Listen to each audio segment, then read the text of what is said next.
All right, JB and I agree. You have you ever heard of personal cost of living? Let's see, not from not is not. Our good friend JB Bryan, money expert, is going to show us how you can figure out your personal cost of living, calculate the whole thing, coming up after the break and some pizza.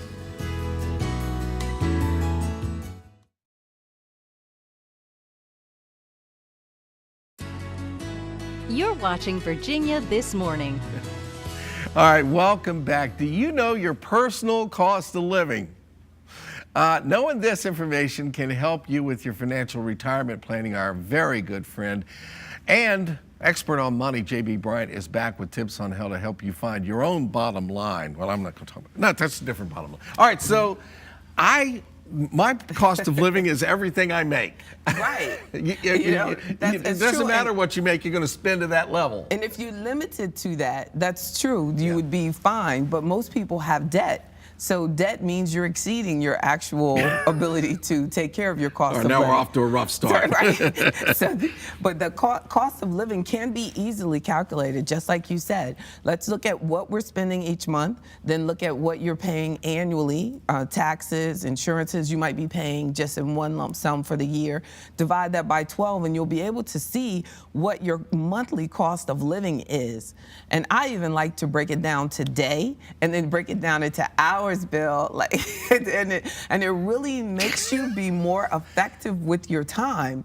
But if you take your after tax, now this is the important part. So once you've figured out, like a person with about $5,000 a month cost of living, that each hour it's about $31, around $30 for them, their cost of living is about $30. So this hour that we spend together is costing a person at $5,000, but our expenses are probably far more than that. So if you get 8 hours sleep, it costs you $24 just costing you to sleep. Don't Okay. sleep. So, but we can fill in that time with what you do with that extra money. So it's really interesting when you look at your cost of living and say it's costing you $31, but you're making after tax hourly, when you look at it and just break it down, the hourly wage, say you're getting $60. So what do you do with that extra money? What do you do with that? Well, that's where you save.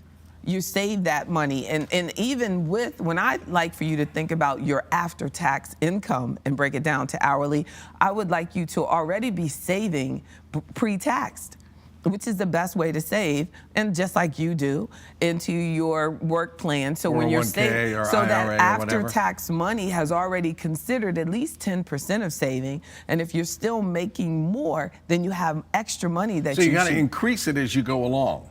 Definitely, and you're hopefully increasing and how do you increase?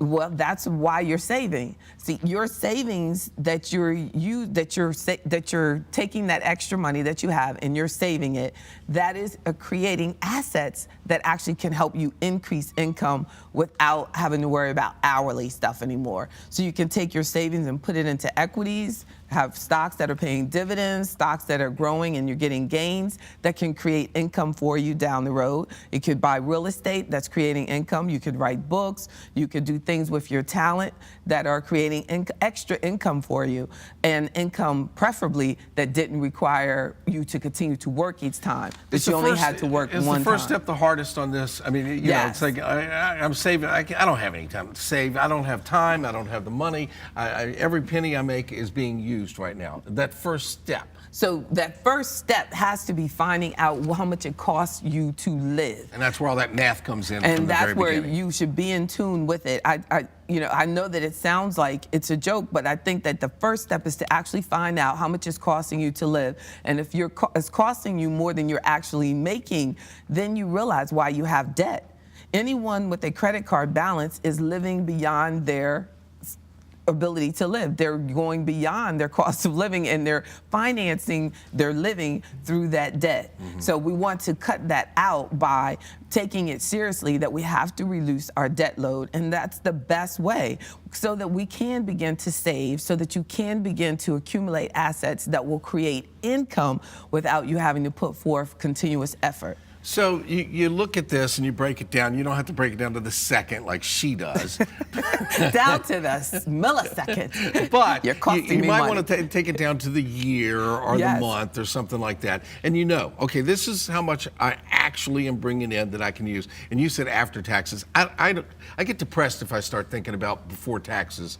And even after. consider. I just consider what after What my you uncle really gets through brought with in. it, what he actually lets me have. There you go. So, That's very important, yeah. though. So You did. so you just don't even think about the other. Look at this is what I got, Amen. and this is what it takes. Yes. And then you adjust. Yes, and because we really need to be in tune with what it costs you to live so that you can actually take steps to increase your standard of living, not just accept that this is it. Most people want to increase their standard of living. How are we going to do that? We're going to save more.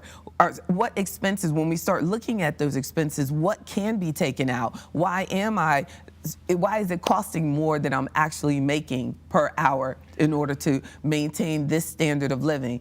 What is wrong? So do you sit down with a legal pad and go like, okay, That's the best way to do it. Electric bill, gas bill. Technology car. cannot help you with this one. Yeah. Yes, technology can help you in that you can look at your bank statement and see what you're doing, but you really need to gather your family together because we're talking about total household income. Nobody has the privilege in the household to waste their money when you really start taking it seriously. We want everyone at home to become wealthy, to be at peace, to not worry about money. And the best way to not worry about money is to see what you're doing with it so that no one will become irresponsible, so that the debt can disappear because we've begun to actually live within our standard of living and take steps to enhance it. And this is how you build money for retirement, because you're creating extra income so that you can save it. First, we want to make that savings available to you so that you have at least 3 months of emergency funds available. How do we do that? Well, we got to take out the fluff. We got to see what it costs us to live and what is really creating You the got to deficit. come up with an app for this. That's right. That's your next thing. That's right. the Okay. JB There's app. gotta be an app for that. Okay. Thank you, darling. Appreciate it. Now, Thank until she you. comes up with the app, we want to remind you that JB Bryant offers money seminars every Wednesday at noon and Saturday mornings at 10. Yes, she works all the time. At her office in Glen Allen. The seminars are absolutely free, but you really should sign up in advance so she knows who's going to be at the class. Just visit us online at WTVR.com/.